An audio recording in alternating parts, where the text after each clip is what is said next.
Hey everyone, Gil here at graymanprepping.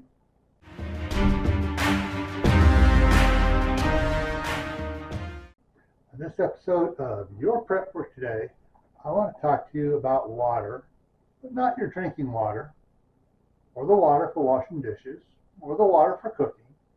I want to talk about water out in your garden. All right?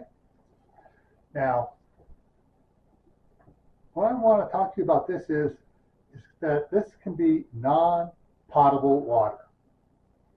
And some of you who still haven't got caught on to that, non-potable means non-drinkable water.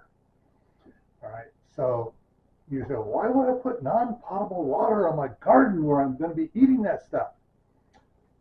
Well, simple. Because a lot of water that comes out of the sky, the rainwater, isn't exactly clean and potable the way it is. It's got to be filtered. But non-potable water for your garden can come from multiple sources.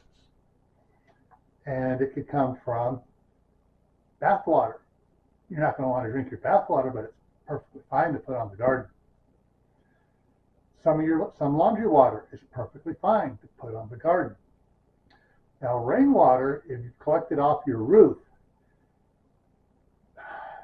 it's a little iffy here.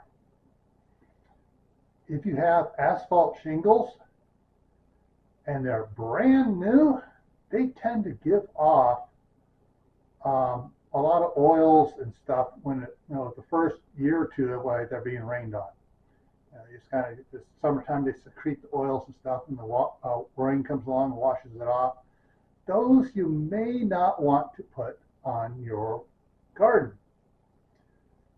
When it comes to rainwater collection, you want to test the water before you use it on the garden, or whether you let it go out the street down the gutter and down the storm drains.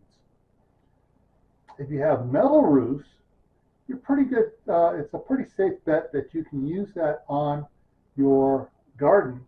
However, if it's been a month or two since it's rained and you're in an area where there's high pollution, you might want to let the first hour or so of that rainwater go on down the drain and go away. Because particles and stuff collect on the metal roof, and you may not want those particles in the ground. Of course, yeah, those particles are collecting on the ground anyways, but there's no sense in concentrating whatever those possible chemicals are. All right?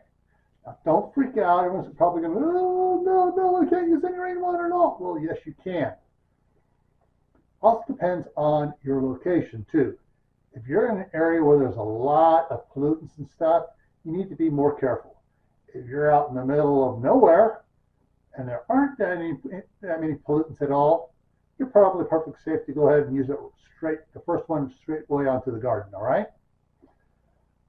So, if you have a garden, think about ways of conserving water, recycling water, using other water to water your garden besides the fresh water.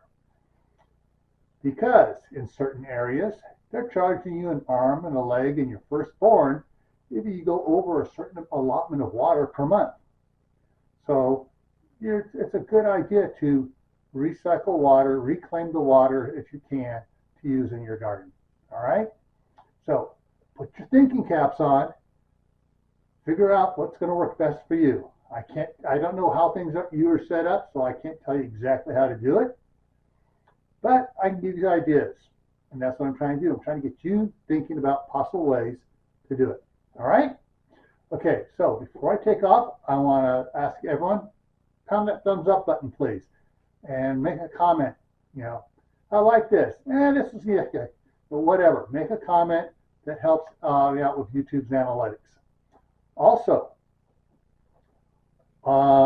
this should be coming out on Saturday, which means this evening on Survival Saturday, we're going to be having a giveaway. So you may want to come to that giveaway. I'm trying to do more giveaways now, especially since we've added another level to the memberships. And you got to go to the channel members playlist and check out the latest video on that. Also, here, I'm going to put some links up around here for you to use. The first one is going to be to my other channel, Camp Pat and Family Compound, where I do gardening, cooking, and homesteading, you know, the basic type stuff like that. The other two is going to be the Prepping in Private and Prepping for Beginner playlists. These are the lists you want to show to friends, neighbors, relatives, coworkers, those that have shown some sort of interest in wanting to know how to prep, how to start out. Okay? Why do you want to share these with them? Simple. Because you want them prepared to have their own supplies. That way they don't come after your supplies and take your food and stuff out of the mouths of your family and leave you like this.